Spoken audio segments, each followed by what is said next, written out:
الحمد لله وكفى وسلام على عباده الذين اصطفى أما بعد فأعوذ بالله من الشيطان الرجيم بسم الله الرحمن الرحيم يا أيها الإنسان ما غرك بربك الكريم الذي خلقك فسواك فعدلك في أي صورة ما شاء ركبك صدق الله العظيم۔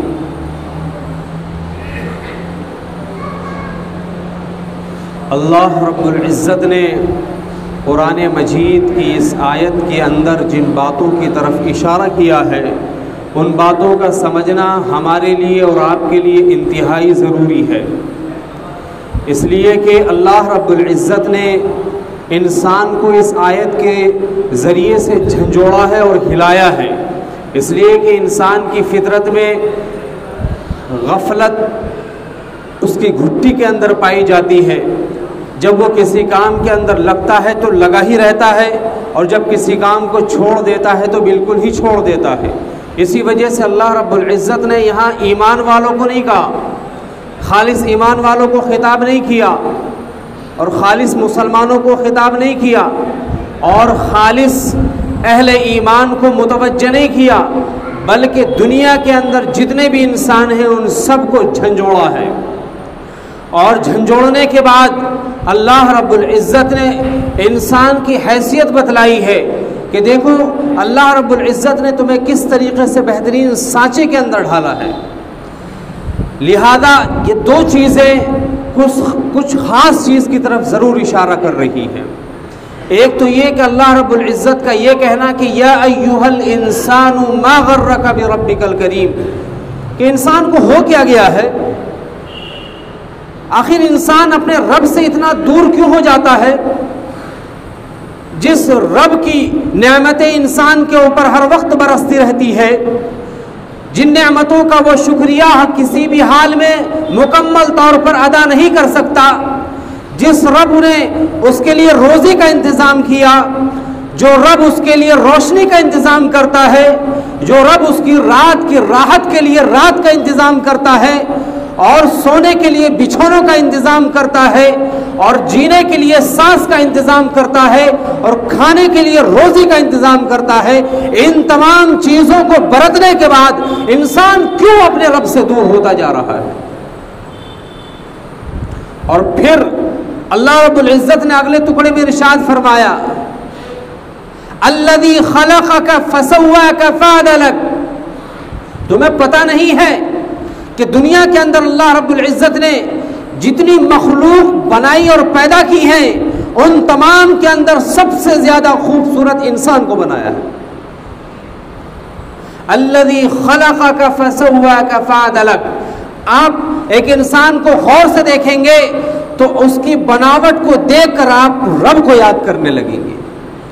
کیونکہ انسان کی تخلیق اتنی مکمل اور اللہ رب العزت کی تخلیق اتنی مکمل اور اتنی درست ہے کہ ہم خود سوچنے پر مجبور ہو جاتے ہیں کہ آنکھ کی جگہ ناک اور ناک کی جگہ کو کان نہیں لگایا۔ دنیا کے اندر جتنے بھی انسان آپ کو ملیں گے، جہاں پر انسان کی ناک ہوتی ہے سب کی ناک وہیں ملے گی، جہاں پر انسان کی آنکھ ہوتی ہے وہیں پر آنکھ ملے گی، اور جہاں پر انسان کا پیٹ اور جسم کا باقی حصہ ہوتا ہے وہیں پر ملے گا۔ کل ملا کر بناوٹ کے اعتبار سے، سجاوٹ کے اعتبار سے ہر انسان ایک جیسا نظر آتا ہے۔ یہ الگ بات ہے کہ شکل و صورت انسان کی مختلف ہے، اور یہ بھی نظام قدرت کی کاریگری ہے کہ ہر انسان کی شکل دوسرے انسان سے بالکل بھی میچ نہیں کھاتی۔ البتہ کچھ انسان ایسے ہوتے ہیں جن کی شکل بعض لوگ یہ کہہ دیتے ہیں کہ جڑوا ہے، حالانکہ خود ان دو انسانوں میں جن کی شکل مل رہی ہے کچھ چیزوں کے اندر غور کیا جائے تو ان کی ایک دوسرے سے مختلف نظر آتی ہے، یہاں تک کہ آپ دیکھ لیجیے جب ان کا فنگر پرنٹ لیں گے یہ جدا نظر آتی ہے۔ تو کل ملا کر ہر انسان کی کیفیت بناوٹ کے اعتبار سے تو ایک جیسی ہے، لیکن سوچ اور فکر ان تمام چیزوں کے اعتبار سے مختلف ہے، لیکن اللہ رب العزت نے سب کو بنایا ہی ایک جیسا، اور اسی کو اللہ رب العزت نے سورہ 3 کے اندر کہا ہے لَقَدْ خَلَقْنَا الْإِنسَانَ فِي أَحْسَنِ تَقْوِيمٍ، کہ انسان کی تخلیق اور انسان کی بناوٹ سب سے زیادہ عمدہ ہے۔ اور اسی وجہ سے انسان جب کھانے اور پینے کی چیز کا انتخاب کرتا ہے تو اپنے لیے سب سے بہترین چیز کا انتخاب کرتا ہے. یہ اللہ رب العزت نے جو ہمارے اور آپ کے لیے کھانے کی چیزیں بنائی ہیں، پھل اور اسی طریقے سے چاول، دال اور آٹا، یہ تمام کی تمام چیزیں ہمارے اور آپ کے برتنے کے لیے کی ہیں، تاکہ ہم ان چیزوں کو کھانے کے بعد اللہ کی نعمتوں کا شکر ادا کریں. لیکن اگر ہم اللہ کی نعمتوں کا شکر ادا نہیں کرتے اور اس ناشکری کی وجہ سے جب ہم اپنے رب سے دور ہونے لگتے ہیں تو ایسے وقت میں اللہ رب العزت کی طرف سے یہ ندا اور صدا آتی ہے، یا ایھا الانسان ما غرک بربک الکریم، کہ انسان کو ہو کیا گیا ہے، انسان آخر اپنے رب سے غفلت میں کیوں پڑا ہوا ہے. اور پھر اللہ رب العزت کی ذات سے دور ہونے کی وجہ سے جب ہمارے اوپر تکلیف آتی ہے، پریشانیاں آتی ہے، تو ان تکلیفوں کو اس رب کے سامنے رکھنے کے بجائے ایک ایسے انسان کے سامنے رکھتے ہیں کہ جو خود پریشان اور مجبور ہے. دیکھ لیجیے آپ دنیا کے اندر ہر ایک انسان آپ کو کسی نہ کسی اعتبار سے پریشان نظر آئے گا، اور اس کے پاس آپ کے علاج کا حل نہیں ہے، آپ کی بیماری کا علاج اس کے پاس نہیں ہے، بلکہ آپ کی بیماری کا علاج تو اللہ ہی کے پاس ہے. اور یہی چیز اللہ کے نبی صلی اللہ علیہ وسلم اپنی سیرت اور تعلیمات کے ذریعے ہمیں سکھا کر گئے ہیں کہ یاد رکھو کہ جب بھی تمہارے اوپر پریشانی آئے اور تکلیف آئے تو اس رب کو مت بھولنا. اس لیے کہ بعض دفعہ انسان کے اوپر جب مصیبت اور تکلیف آتی ہے تو ذہنی ٹینشن کے اندر مبتلا ہوتا ہے اور دل کی بیماری کے اندر مبتلا ہوتا ہے، اس کے اوپر گھبراہٹ طاری ہونے لگتی ہے. لیکن جب اس کا رشتہ اپنے رب سے مضبوط ہوتا ہے، جب اپنی شکایت اپنے رب کے دربار میں لگاتا ہے تو پھر وہ گھبراتا نہیں ہے. اسے پتا ہے کہ جب میں نے اپنی پکار اللہ کے سامنے رکھ دی ہے تو اب اس کا یہ معاملہ میرے اور اللہ کے درمیان ہے، اب اس کا فیصلہ اللہ رب العزت ہی کریں گے. تو یہ ساری چیزیں کل ملا کر جوڑ کر اپنے رب کی طرف لے کر جا رہی ہیں. اور قرآن مجید کے اندر اور بھی متعدد آیات ہیں جو انسان کو بتاتی ہے کہ تمہاری حیثیت کیا ہے. دیکھو اس آیت میں تو اللہ رب العزت نے ہمیں اور آپ کو یہ بتایا کہ سب سے بہترین تخلیق اور سب سے بہترین بناوٹ انسان کی ہے. لیکن جب انسان کی تعریف کی جاتی ہے تو انسان کا یہ خاصہ ہے کہ وہ پھولنے لگتا ہے اور اپنے آپ کو بڑا محسوس کرنے لگتا ہے. مثال کے طور پر میں کسی بندے کی تعریف کرنے لگوں، بظاہر وہ ایسا محسوس ہوگا کہ اس کے اوپر کوئی فرق نہیں پڑ رہا ہے، لیکن اندر ہی اندر وہ پھول نہیں سما رہا ہے. دیکھو میری تعریف ہو رہی ہے، ہر جگہ میری واہ واہ ہو رہی ہے. تو اللہ رب العزت نے اس واہ واہی کو سامنے رکھتے ہوئے ہماری اور آپ کی حیثیت کہ اللہ رب العزت نے تمہیں جس مٹی سے بنایا ہے اور جس پانی سے بنایا ہے، جب اس پانی کو تم دیکھتے ہو تو تمہیں گھن آنے لگتی ہے. سوچئے، غور کیجئے. اللہ رب العزت ایک جگہ کہہ رہا ہے کہ اللہ رب العزت نے آپ لوگوں کی تخلیق اور آپ لوگوں کی بناوٹ بہت عمدہ انداز میں کی، اس سے کوئی اختلاف نہیں ہے.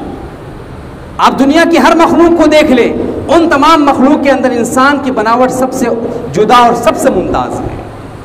انسان کے اندر اللہ رب العزت نے سوچنے اور سمجھنے کی صلاحیت رکھی ہے، عقل ہے، دل ہے، ان تمام چیزوں کے ذریعے سے وہ اچھے فیصلے لے سکتا ہے. اسی طریقے سے جانور کو بھی اللہ رب العزت نے بنایا، لیکن جانوروں میں سوچنے اور سمجھنے کی صلاحیت نہیں ہے. وہ سوچ نہیں سکتا، سمجھ نہیں سکتا. اس کے سامنے تو آپ جیسا کھانا رکھ دو گے وہ بیچارہ کھا لے گا، اور یہاں تک کہ اس کا گزارا بھی گھاس پھوس پر ہوتا ہے. اور انسان کی خواہش جب امڑتی ہے تو یہ چاہتا ہے کہ سب سے عمدہ کھانا اور سب سے اچھا کھانا میں کھاؤں. اور پھر اللہ رب العزت جب اس کو پیسوں کے ذریعے سے نوازتا ہے تو پھر وہ عمدہ ہی کھانا کھاتا ہے. تو یہ عمدہ کھانا اللہ رب العزت نے انسان کے لیے بنایا ہے، جانور کے لیے نہیں بنایا. تو کہنے کا مقصد یہ ہے کہ اللہ رب العزت ہمیں ایک حالت پر نہیں چھوڑتا، ایک کنڈیشن پر نہیں چھوڑتا کہ اگر ایک ہی کنڈیشن پر اگر اللہ رب العزت ہمیں چھوڑ دیتے تو ہم متکبر ہو جاتے ہیں، ہمارے اندر غرور آنے لگتا اور فخر کرنے لگتے. حالانکہ اللہ رب العزت نے اگر ہمیں اچھا بنایا ہے تو اس میں ہمارے لیے فخر کی بات نہیں ہے، بلکہ اچھا بنانے کے بعد ہماری یہ ذمہ داری بنتی ہے کہ ہم اپنے سر کو اور اپنی پیشانی کو اس رب کی بارگاہ کے اندر جھکا ڈالیں،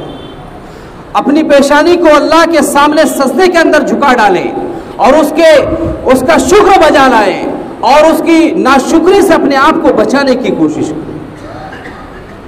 تو اس وجہ سے اللہ رب العزت نے آپ کی تخلیق بہترین انداز میں کی ہے۔ دیکھیے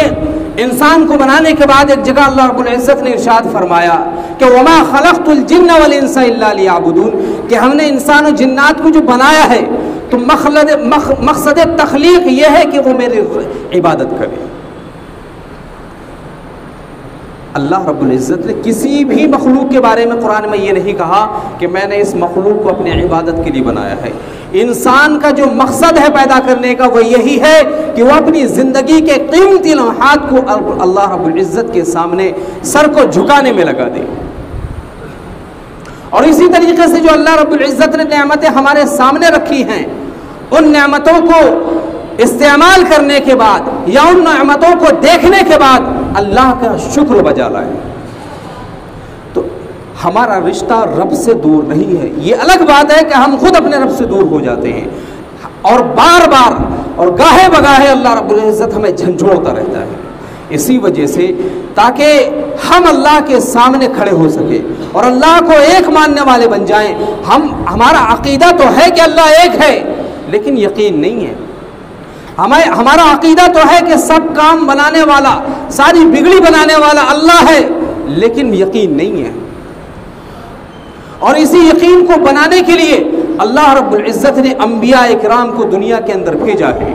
تاکہ انسانوں کو اللہ کی تعلیمات سے قریب کرنے کے ساتھ ساتھ ان کے ذہن و دماغ میں اللہ کی وحدانیت کو پیوست کر دیں۔ دنیا کے اندر جتنے بھی انبیاء آئے ہیں، جتنے بھی نبی آئے ہیں، ان تمام کی دعوت کا مشترکہ پلیٹ فارم یہی تھا کہ وہ سب کے سب ایک اللہ کی طرف دعوت دیتے تھے، ایک اللہ کی طرف بلاتے تھے اور ایک اللہ سے وہ ڈراتے تھے اور ایک اللہ کی وہ پہچان کرواتے تھے۔ جب انسان کو اللہ کی حقیقی پہچان ہو جاتی ہے تو پھر وہ اپنا رشتہ دنیا سے ختم کر کے اللہ سے مضبوط کر لیتا ہے۔ بعض لوگ یہ سوچتے ہیں کہ دنیا سے رشتہ ختم کرنے کا مطلب یہ ہے کہ کاروبار ختم کر لیا جائے، صرف مسجد کے اندر اللہ اللہ کر لیا جائے۔ نہیں، آپ اگر کاروبار کر رہے ہیں یا دنیا کا کوئی بھی معاملہ کر رہے ہیں تو آپ کو پتہ ہونا چاہیے کہ صحیح طریقے سے کاروبار کرنے کا طریقہ کار کیا ہے۔ آپ کو پتہ ہونا چاہیے کہ کاروباری اعتبار سے اللہ کے نبی صلی اللہ علیہ وسلم نے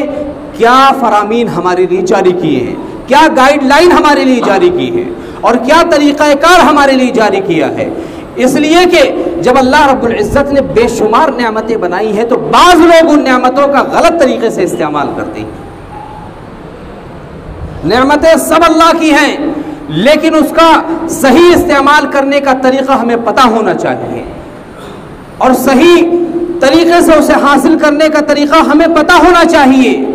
بعض لوگ حلال اور حرام میں تمیز نہیں کر پاتے اور اسی وجہ سے اللہ رب العزت نے قرآن مجید کی ایک آیت میں ارشاد فرمایا کہ احل اللہ البیع وحرم الربا، کہ کاروبار کو اللہ رب العزت نے حلال کیا ہے اور سودی معاملات کو حرام قرار دیا ہے۔ تو اللہ رب العزت نے جو ہمیں بنایا اور پیدا کیا اور اس کی عبادت کے لیے ہمارے سر پر ڈالا تو اس عبادت کا یہ بھی حصہ ہے کہ ہم اپنے آپ کو ہر حرام کام سے بچانے کی کوشش کریں۔ خاص طور پر جو اس وقت ہمارے معاشرے کے اندر ایک سود کی وبا پھیلی ہوئی ہے، بات بات پر لوگ لون لینے لگتے ہیں بینک سے یا پھر قرضہ ایسے آدمی سے لیتے ہیں جو سود پر قرضہ دیتا ہے۔ تو یاد رکھنا اللہ رب العزت نے قرآن مجید میں واضح طور پر ایسے لوگوں کے لیے اعلان کر دیا کہ جو لوگ سود کا کاروبار کرتے ہیں وہ کان کھول کر سن لیں کہ وہ اللہ سے جنگ کا اعلان کرتے ہیں۔ کسی بھی گناہ کے بارے میں، کسی بھی حرام کام کے بارے میں اللہ رب العزت نے جنگ کا اعلان نہیں کیا ہے۔ ان کی سزائیں مقرر ضرور کی ہیں، اگر کوئی زنا کرتا ہے اس کی سزا مقرر کر دی گئی، کوئی چوری کرتا ہے اس کی سزا مقرر کر دی گئی، یا اسی طریقے سے کوئی ڈاکہ زنی کرتا ہے اس کی سزا مقرر کر دی گئی، یا اسی طریقے سے کوئی بڑا جرم کرتا ہے اس کی سزا مقرر کر دی گئی. لیکن جب معاملہ یہاں کاروبار کا آتا ہے تو یہاں پر اللہ رب العزت نے صاف طور پر کہہ دیا ہے کہ اگر تم حلال طریقے سے کاروبار کرو گے تو تمہارے اس کاروبار کے بدلے میں اللہ رب العزت تمہاری روزی کے اندر برکت نازل فرمائے گا اور تمہارے کاروبار میں خوب ترقی نازل فرمائے گا. اور اگر تم نے اس کاروبار کو غلط انداز میں لے گئے اور اس کاروبار کو غلط انداز سے کیا تو یاد رکھنا اللہ رب العزت سے جنگ کے لیے تم تیار ہو جاؤ. تو اس لیے اگر ہم کاروباری لائن کے لوگ ہیں تو ہمیں پتہ ہونا چاہیے کہ کیا حلال ہے اور کیا حرام ہے. اور یہ موٹے موٹے اصول تو ہمارے بڑوں نے کتابوں کے اندر، بیان کے اندر، ہر جگہ ہر اعتبار سے لوگوں کو بتلا دیا ہے. اب کوئی یہ نہیں کہہ سکتا کہ مجھے معلوم نہیں ہے، اب کوئی یہ نہیں کہہ سکتا کہ مجھے دین کا پتہ نہیں ہے.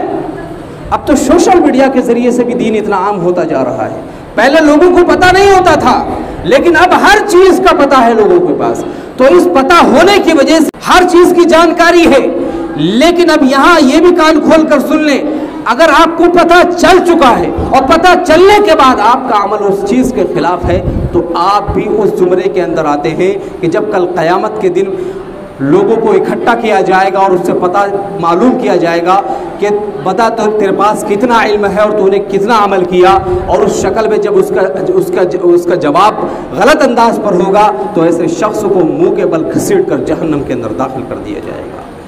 اس لیے جب آپ کو کسی بھی چیز کے بارے میں حرام اور حلال ہونے کا پتہ چل چکا ہے تو یہ اب آپ کی ذمہ داری بنتی ہے کہ آپ اپنے آپ کو بچانے کی کوشش کریں. اسی طریقے سے ایک آخری بات کہ بھئی اللہ رب العزت نے یہ جو عمر دی ہے یہ پڑھنے اور پڑھانے اور سیکھنے سکھانے کی دی ہے. ہم نے رمضان میں بھی اعلان کیا تھا کہ بھئی ہمارے بچے تو مدرسوں کے اندر پڑھ لیتے ہیں مگر ہمارے جو بڑے ہیں وہ کاروبار کی وجہ سے، کام دھندے کی وجہ سے یا گھر کی ذمہ داری کی وجہ سے اپنی پڑھائی نہیں کر پاتے. تو ایسے لوگوں کے لیے ہماری مسجد کی طرف سے اور خاص طور پر حاجی جی کی طرف سے یہ انتظام کیا جا رہا ہے کہ جو بڑی عمر کے لوگ ہیں ان کے لیے یہاں مدرسے کا نظام قائم کیا جا رہا ہے عشاء کے بعد کا. عشاء کے بعد اس لیے رکھا گیا ہے کہ آپ لوگ عشاء کی نماز تک اپنے ہر کام سے فارغ ہو جاتے ہیں. فیکٹری والا اپنے گھر آ جاتا ہے، دکان والا اپنے گھر آ جاتا ہے، کل ملا کے ہر کوئی عشاء کے وقت تک اپنے گھر پہنچ جاتا ہے. اب اس کے بعد اگر اس کے دل کے اندر شوق اور لگن ہے اور اس کے دل کے اندر قرآن کی محبت اور چاہت ہے تو اس قرآن کی محبت کا حق ادا کرتے ہوئے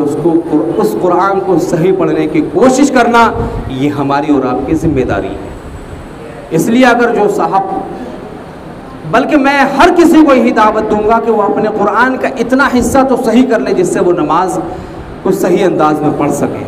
ہمارے بہت سارے بھائی ان کی عمر ہو جاتی ہے لیکن قرآن مجید کو نماز کے اندر صحیح انداز میں نہیں پڑھ پاتے اور جس کی وجہ سے بعض دفعہ ان کی نماز فاسد اور خراب ہو جاتی ہے. تو اس لیے اپنے آپ کو اس چیز کے لیے تیار کریں کہ بھئی جتنا ہو سکے ہم قرآن کو سیکھنے میں لگائیں. انشاءاللہ اگر آپ نے ایسے وقت میں جب کہ آپ مشغول ہیں اپنی مشغولیت کا وقت نکال کر قرآن کے لیے لگایا تو اللہ رب العزت آپ کو ڈبل اجر عطا فرمائے. بہرحال اللہ رب العزت ہم سب کو ان باتوں پر عمل کرنے کی توفیق عطا فرمائے. وآخر دعوانا الحمدللہ.